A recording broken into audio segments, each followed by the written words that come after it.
We're on Mech Depot with two players you should recognize. In the top right, from Poland, arguably the best Zerg outside of Korea. I'm sure you can have that argument. There's a big argument to be had there on who gets that title. But it's Nerchio. And in the bottom left, it is Combat X. No. HeroMarine. The German Wunderkid. One of the best Terrans outside of Korea. And we're playing on Mech Depot here. This is from HeroMarine's replay pack. That's how I have an inkling of who this is. But it is on Mech Depot. So we're going to have to talk about that first. Mech Depot is one of those maps. It doesn't follow quite the standard conventions of expand and attack timings. It's just so large. And the name is appropriate. Because at some points, and in a lot of cases, you'll find players, instead of going for a bio timing or something like that, it's just not going to work. So they actually will play Mech on Mech Depot. And you might be like, well, if the map's so large, why is Mech good? There's a point where it rolls over into Mech sometimes being better because you have more space to build up your Mech death ball or timings, and they're less vulnerable to being overwhelmed on the map if you're able to do that. Now we'll see. HeroMarine is definitely known for puns 100% intended. Here's HeroMarines. He's very reliant on them. He's one of those players, kind of like Beyond. If there's a player he's closest to, like one of the top 4 Korean Terrans between Innovation, Beyond, TY, and why am I blanking on the 4th one? Maru. Maru hasn't been making as many splashes lately, but Maru. He's definitely closest to Beyond. He will keep going Marines and Marauders and Medevacs and maybe some tanks, even if they're Ultras out or Broodlords or there's mass like Colossus Templar. It doesn't seem like it should work. It looks like it shouldn't until it does.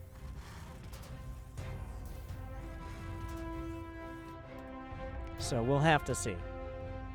He definitely takes inspiration from the BlizzCon and GSL champion. And he's going for Hellions right now. This is not an uncommon opener. 2 gases coming up. We could see Hellion Banshee. Wait. He's making 1 Hellion. And he's going to go for Reactored Marines. Will this be a Hellbat timing? So a little bit different than I'm used to here. Or will he just be switching it up afterwards? There's a lot of different directions this could go. He's got the double gas early. But the other question is, does he transition immediately? Get a 3rd base behind? I wouldn't be surprised. Yeah, he's flipping over. Okay, he just gets 2 Marines here. Just another way to do the build. And a pretty quick Hellion out as well. Doesn't hurt.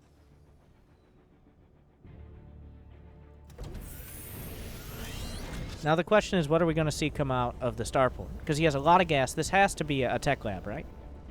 No, a medevac? A medevac? But he's going to be banking up gas. So I'm very interested to see where HeroMarine... It's not an accident to have 150 gas. We are nowhere near the point where that could be an accident. So he's got a plan to use several hundred gas that he's already banking up. He's floating his barracks across the map. Well, this is a little bit of a giveaway here of his intentions. Well, not 100%, because he actually just wanted to make sure he killed the Overlord. Why can't we build those Hellions? These are the Hellions we really need. Hellions that are as big as your house. Okay? And then the missile turrets, which are 3 times as large. Those are the important ones. But 323 gas in the bank. I'd imagine this is going to be a Raven. Well, at this point, I haven't really seen this variation of this kind of build before. So I'm intrigued as to where HeroMarine is going with this. He's got a couple Hellions. Well, the Hellion Reaper on the right. The Hellion drop into the main. We haven't even talked about Nerchio. He's finished up Zergling speed. He has basic Zerglings to defend. He saw the drop coming in. He had an inkling of what was coming out. We'll have to see how many drones do go down. The hot pickup comes through. HeroMarine will be driven back, but just forcing out these Zerglings. Forcing out these Zerglings is already damage in and of itself, because believe it or not, when you make Zerglings, they are drones. Ooh, nice little roast there, but if you lose the medevac, none of this is worth it. Is this happening? Is he really microing a Reaper and a Hellion against a Queen? Well, microing is a strong word, but...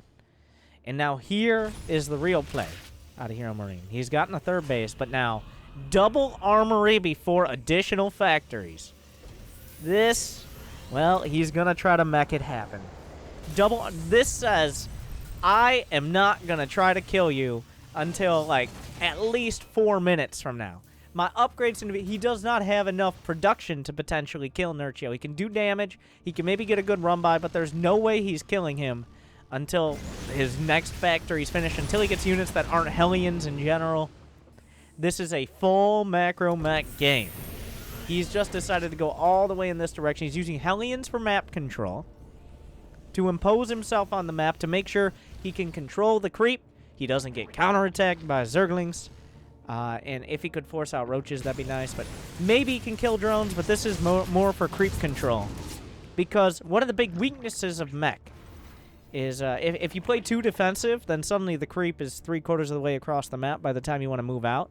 And it takes you 3-4 minutes to get across the map if they don't have units. And if they do, you might never get there at all.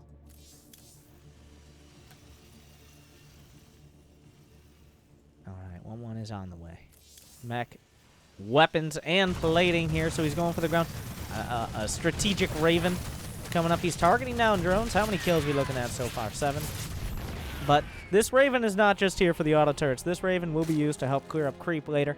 And when you're going for mech, you don't have nearly as much of a need for medevacs, as just that's kind of how mech works. So going for the Raven, a pretty safe call in most scenarios. Now, what is the production looking like, rather? He's got 3 factories. He's going to be looking to up that count. Those are rookie numbers right now. He's got to pump those numbers up. And there we go. HeroMarine agrees with me. 2 more factories.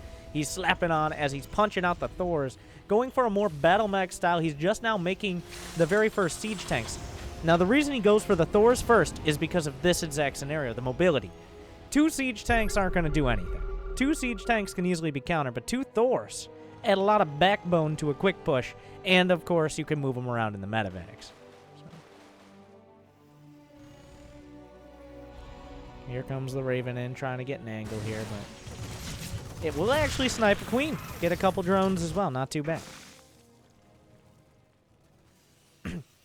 And the hard depot wall being built. This is more to screw with the pathing of any run-bys or counterattacks rather than actually form any sort of real defenses. It really is just there to deter those low-energy run-bys and just Zerglings or Banelings rolling in. Unless he doesn't raise it, in which case. But HeroMarine right now, he does have vision of this army. He sees the Hydralist choice out of Nerchio, which means he is going to need tanks, and he needs many of them. He's looking for the upgrades. This is not an army he can really feasibly fight heads up. He needs to be in a good position to fight. He can't fight on the open field. The Hydralist will crush him.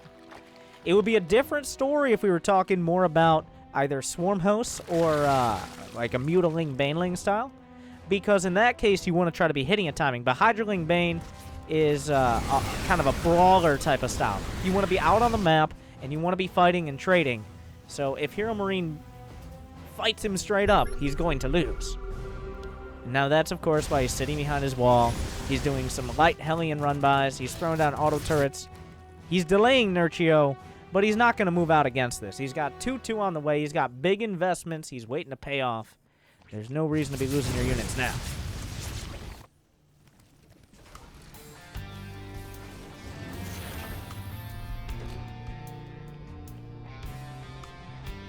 Alright. And he is going for that 4th base in the center here. This is actually the most easily... Drop it on the Banes. Okay, he didn't know that army was there. I was like, he's going to drop on the Banes and soak all the Bane hits with the Hellbats.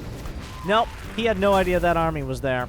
And just lost. That was a Hellbat drop, by the way. Has there been a scan on the Hive? There has been no scan on the Hive, but HeroMarine is near maxing out. Where is he scanning now? He's keeping track of the army. This is very important. He's got Hellbats in the medevacs. That's to drop on top of the Banelings and either soak them up or kill them outright. He needs to get rid of the Baneling count. If all the Hellbats are gone, then the Hydralisters crush everything that's left over. He needs to have the Hellbats trade with the Banelings and at least soak up some of the damage of the Hydras. Ooh. Classic Nerchio strat. We've got a quad Overlord drop going towards the main. He could have probably committed a little bit more there, but as he's going to try to hold on in the center. Now, Nerchio is buying time. He's buying time for the Blinding Cuds. The scan catches the Vipers on the way. It catches some of the Spine Crawlers. HeroMarine has to make a decision soon.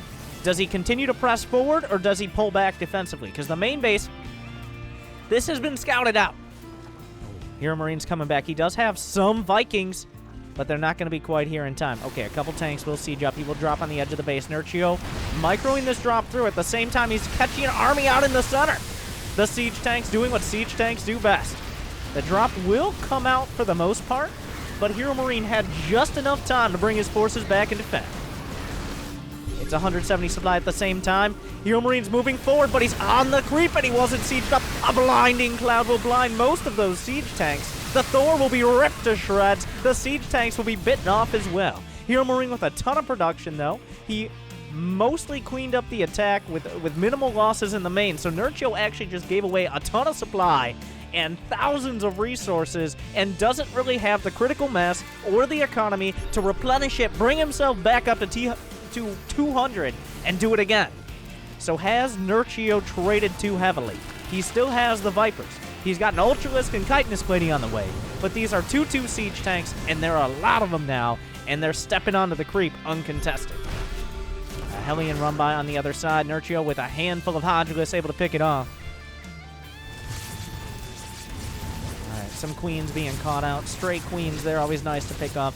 But HeroMarine knows the situation. He knows if you just got Hive, if you've only really been on 4 bases, you don't quite have the economy to just max out and max out and max out, swarm and swarm and swarm over and over again. You don't have that kind of money. You don't have that kind of larva. You don't have those kind of upgrades. So he knows being on the map here isn't the most dangerous thing. Of course, now this army is going to swing around. HeroMarine not in position. He's cleared up the creep, but he's going to be forced to take 2 steps back. The tank sieging up in the front. A single Ultralisk without Chitinous Plating. We got some Abducts coming out. The tanks will siege up in the back. The Banelings and Zerglings have been exhausted, which means the Hydralisks have to retreat. But once again, Nerchio not quite able to break through. He does get a drop into the main. We'll take out the sensor tower. We'll have to reinstall Chrome and most of his add-ons. And 4 more Vipers are on the way. The cost efficiency of this kind of style is starting to come through. Of course, siege tanks are always very good. And these Hydralisks cannot really be contested without the siege tanks. Yeah, you can get pretty close to the Hellions and the Hellbats, but it's 3-3 isn't quite done yet.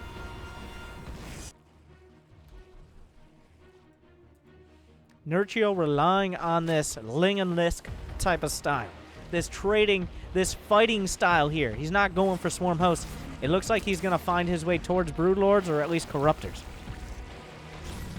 He's lost some of the creep, but he's replenished some as well. So he's still fighting HeroMarine on the map. He can't get pinched up against a corner, because that is where siege tanks just do critical game-ending damage. HeroMarine setting up his 5th base. The main base is drying out for either side. HeroMarine first because mules. They've got a small force, but several siege tanks, but they will be pulled in and knocked out. The army supply 103 to 101, 68 to 75 workers. So neither, I mean, they're both on about as good as your economy's ever going to get. They're on 3+ mining bases, so their income's over 3,000, right? 3,500 for HeroMarine. Mules are a pretty good unit. More tanks being taken out. What is the tank count? 14 still. He's still got a long tank line. It goes deep. If you run out of tanks, you run out of hope. That is a planetary here, but the Ultralisks are tanking a lot of the damage. An orbital will go down, and Nerchio continues to swing back and forth, poking and prodding and probing for any weakness. He's not going to find it yet. And he has yet to show a full transition into any other tech. The late-game tech against MECH is the Broodlords, the Skyzer. He hasn't gone for that. He's still on Hydralisks, he's still on Banelings, he's still on Vipers. But Broodlord, Corruptor, Viper, maybe even some Infestors as well. HeroMarine has already preempted that. He's got several Vikings of his own. They do have the +3 plating, if they don't have the weapons, really. But the Ultralisk and the Hydralisk and the Banelings will snap up a planetary. Very little cost there, as long as he doesn't overcommit into siege tanks. As long as he doesn't overcommit into siege tanks. Well, I'm not sure it's possible to overcommit with Chitinous Plating Ultralisk. But HeroMarine at the same time will dart in down the center. It looks like he's going to give up at least one of his bases, well, two of his bases now, in order to be able to get this position on the map. Because there's a lot of supply here for Nerchio committed into these Ultras on the opposite side. He no longer has the front line to be able to bring the Hydralisk in and actually do damage to this army. So now, HeroMarine has traded two of his bases for this position, but that is a deep tank line. How many Vipers are still on the field? One. That is not enough. That's not enough Blinding Cloud. That's not enough Abduct. He needs 6 times that many, ideally. Ooh, a Helmet drop. How many kills are we looking at? 33 to 33 worker kills on either side. That doesn't matter too much. Well, actually, no. Wait a second. I take it back. HeroMarine's down to 33 SCVs. And how many orbitals here? We're only looking at 3 orbitals, so he doesn't have Overwhelming Mules. 1 Blinding Cloud comes in. The full unsiege is so risky. But he has enough tanks, even when unsieged, to scare Nerchio, who's down to 147 supply. The upgrades, 3-3 against only 2-2-1 on the ground, and that +1 being the melee attack, so the Baneling's not hitting that hard. This is a terrifying mech army.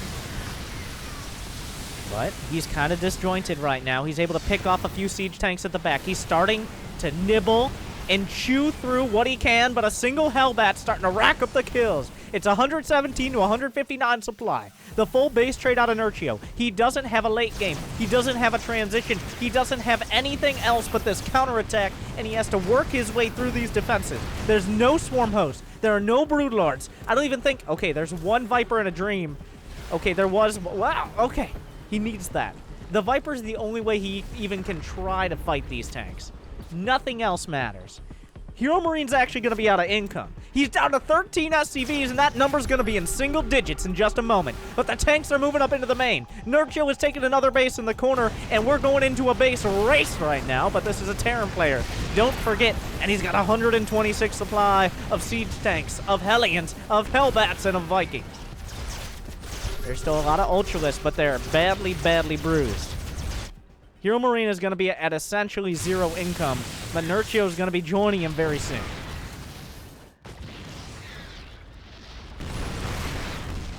How does Nerchio fight this? 1 Viper is not enough. It's just not enough. She's just going for a swim.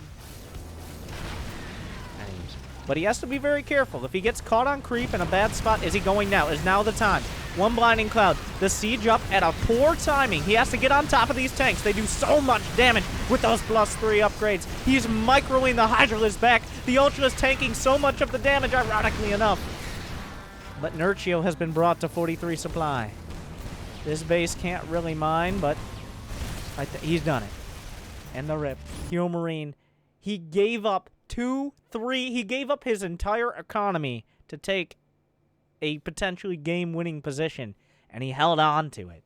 It's very hard. He defended. He defended. He defended 3, 4, 5, 6 times.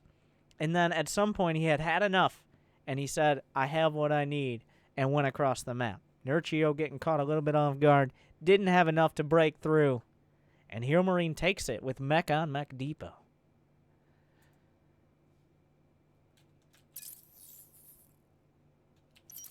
The cost effectiveness, the decision making.